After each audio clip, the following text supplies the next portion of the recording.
English community presence. Idiom of the day. Face the music. Receive punishment. Accept unpleasant consequences of your actions. Be confronted with disagreeable results.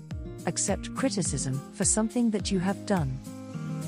For example, the children broke the window pane while playing and had to face the music when their parents returned home.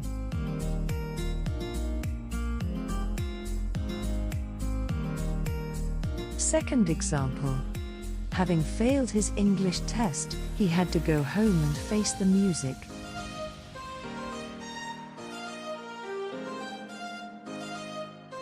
Pause the video and write your answer for this quiz question in comment box.